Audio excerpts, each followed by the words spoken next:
ഞാനൊന്ന് പറയട്ടെ. എടാ കാളി, ഞാൻ ഇന്നലെ മുതൽ ആലോചിക്കാം.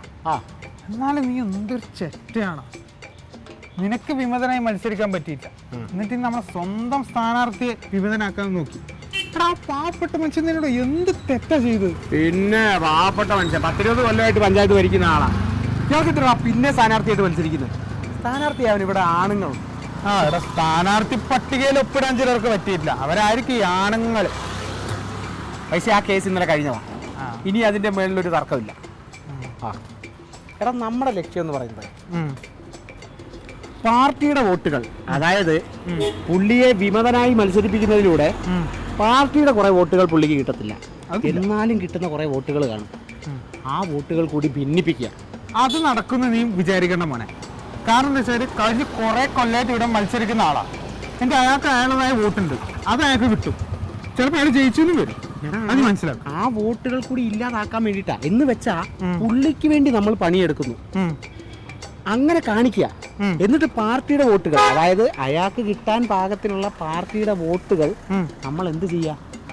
അത് അപ്പുറത്തെ സ്ഥാനാർത്ഥിക്ക് മാറ്റി കൊടുക്കുക, അതായത് ഭിന്നിപ്പിക്കണം. അതിനു വേണ്ടിയാണ് നമ്മളിപ്പോൾ ഇവിടെ വന്നേക്കുന്നത്. നീ ഒരുമാതിരി ബൂർഷാ സ്വഭാവം കാണിക്കരുത്. ഭിന്നിപ്പിക്കുന്ന നടക്കുന്ന കേസല്ല. എടോ, അയാൾക്കെതിരെ പാർട്ടി നടപടി ഉണ്ടാവോ ഇല്ലയോ എന്നുള്ളത് രണ്ടാമത്തെ കാര്യമാണ്. അതിനെക്കുറിച്ചൊന്നും താൻ ആലോചിച്ച് ടെൻഷൻ അടിക്കേണ്ട കാര്യമില്ല. ഇനി അഥവാ നടപടി ഉണ്ടായാലും തനിക്ക് എന്തെങ്കിലും പ്രശ്നമുണ്ടോ?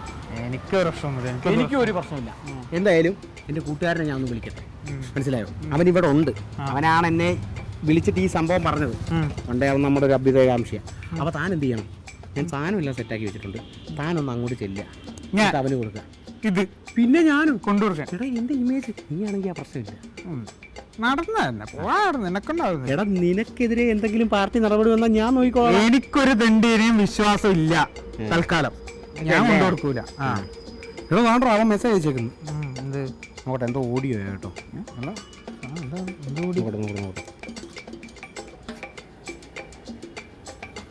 നല്ല പരിചയ ശബ്ദമാണല്ലോ.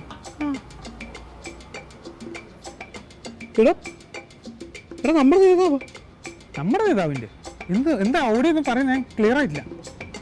ഒരു ശബ്ദ സംഭാഷണമാണ്. എന്ത് ശബ്ദ സംഭാഷണം? മനസ്സിലായില്ലേ? കാര്യം പറ.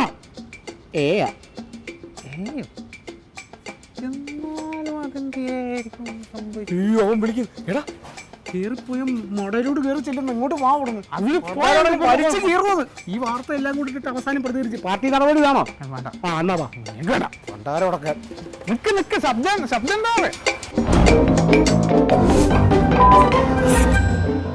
ഇനി ഞാനൊന്ന് പറയട്ടെ.